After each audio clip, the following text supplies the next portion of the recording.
Bonjour et bienvenue à cette nouvelle capsule vidéo pour le cours de sciences et technologies de 4e secondaire. Aujourd'hui, on va parler de magnétisme. Premièrement, qu'est-ce que le magnétisme? Pour comprendre le magnétisme, il faut comprendre un peu plus son origine. Donc, le mouvement des électrons est à l'origine des champs électriques et magnétiques. Naturellement, un électron produit un champ électrique, mais lorsque cet électron est en mouvement, il produit un champ magnétique. Par contre, pour être en mouvement, l'électron doit être dans un matériau qui est conducteur. Certains matériaux, on les appelle ferromagnétiques. Naturellement, ils ne sont pas magnétisés. Par contre, si on les met en présence d'un champ magnétique fort, ils vont se magnétiser.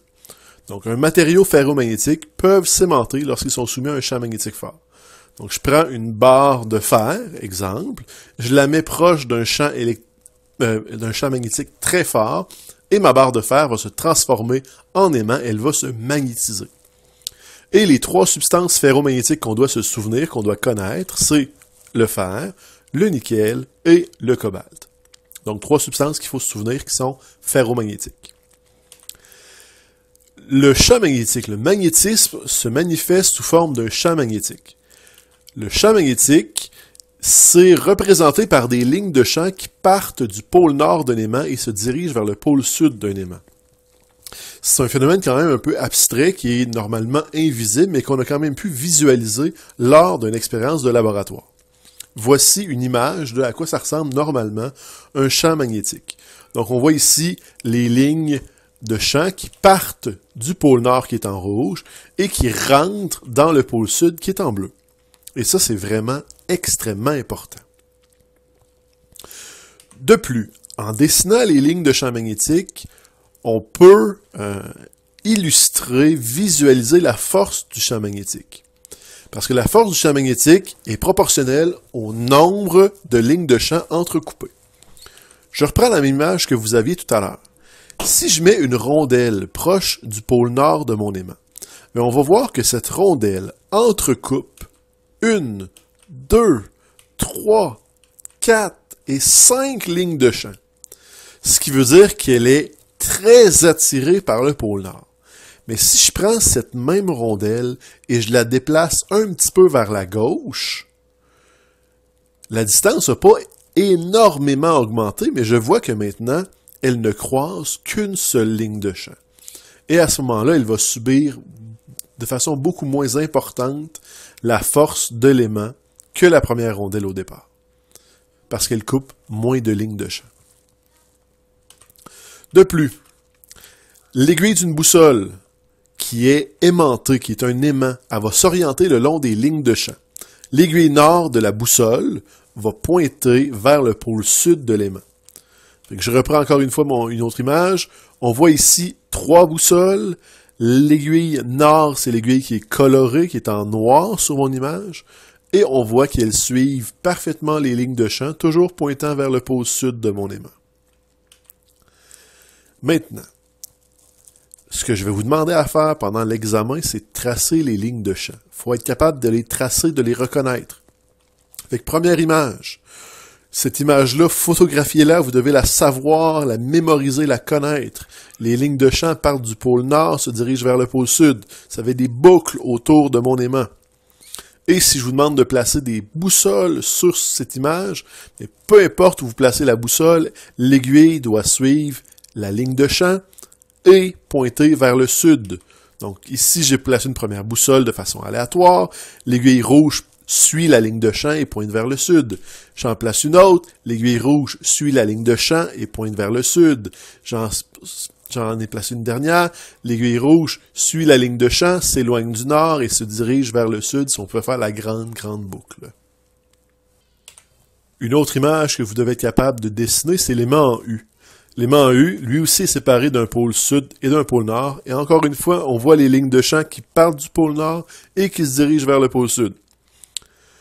Ça fait encore une fois des espèces d'arcs pour les relier, puisque les lignes de champ ne peuvent pas se couper entre elles. Et si je place une boussole, peu importe que je place la boussole, l'aiguille va suivre les lignes de champ et se pointer vers le sud. Donc si j'en ai placé une sur le côté, et on voit l'aiguille rouge qui s'éloigne du nord, et si on pouvait suivre la ligne de champ, pointerait vers le sud. j'en ai placé une autre, et là, on est sur une autre ligne de champ, on est du côté gauche de mon aimant, et l'aiguille rouge pointe vers le sud et suit la ligne de champ. Une autre image que vous devez connaître, c'est lorsqu'on approche deux aimants l'un de l'autre.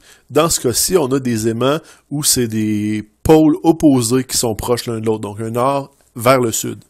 Et ici, ce qu'on remarque, c'est que les lignes de champ du pôle nord de mon aimant de gauche vont, au lieu de faire le tour pour revenir au pôle sud vers de l'aimant de gauche, vont se relier vers le pôle sud de mon aimant de droite.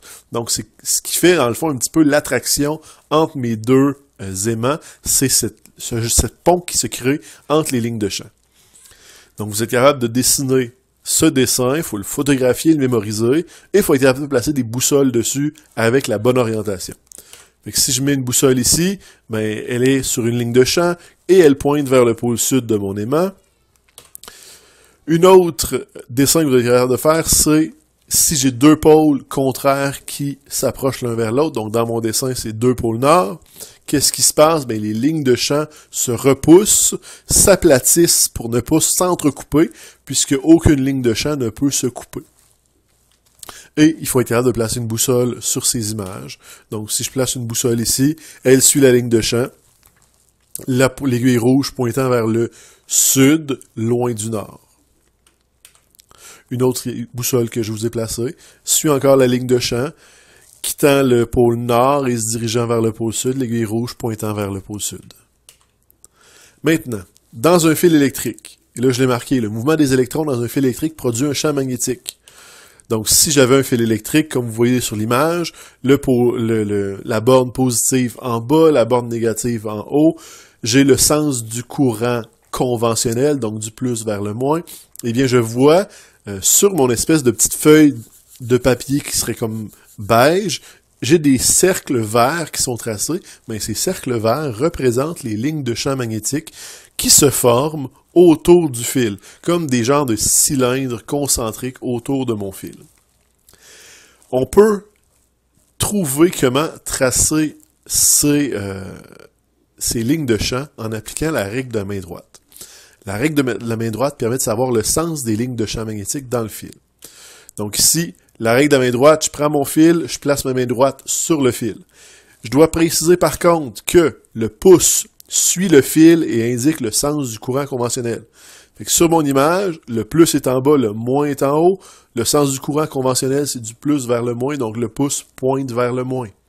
Si c'était le contraire, si le moins est en bas, le plus en haut, ben ma main aurait été inversée, le pouce vers le bas. Et la deuxième chose pour la règle de la main droite, c'est que les doigts s'enroulent autour du fil et indiquent le sens des lignes de champ. Okay, les lignes de champ magnétiques autour d'un fil, ça fait des cercles concentriques. Eh bien, les doigts indiquent la flèche, comment tu vas la dessiner sur tes lignes de champ. Donc, la règle de la main droite, extrêmement importante à savoir, c'est sûr qu'il y a une question là-dessus. OK, donc la dernière petite chose que vous devez savoir, c'est que la Terre, son noyau, est composé de fer. Et le fer est une substance ferromagnétique et le noyau de la Terre est magnétisé. Ce qui veut dire que la Terre se comporte comme un immense aimant. Sur l'image que vous avez à l'écran, la Terre, son noyau est représenté par un aimant. C'est son noyau de fer. Et comme un aimant, il y a des lignes de champ qui sortent du noyau et qui vont englober toute la Terre. Ces lignes de champ interagissent avec un objet qui est extrêmement important, la boussole. Et l'aiguille nord d'une boussole pointe toujours vers un sud magnétique. Mais l'aiguille nord d'une boussole pointe vers le nord géographique. Donc ici, le nord géographique sur la Terre est un pôle sud magnétique. Et le pôle sud géographique est un pôle nord magnétique. Fait que mon image, l'aimant au centre de la Terre est bien représenté. Le nord est orienté vers le sud. Les lignes de champ sortent du pôle nord, sortent du pôle sud géographique, le pôle nord magnétique, font le tour de la Terre et rentrent dans le pôle nord géographique, qui est le pôle sud magnétique. Et si vous comprenez ça, bien, vous venez de finir toute la matière que vous avez à étudier sur le magnétisme. Merci, bonne étude.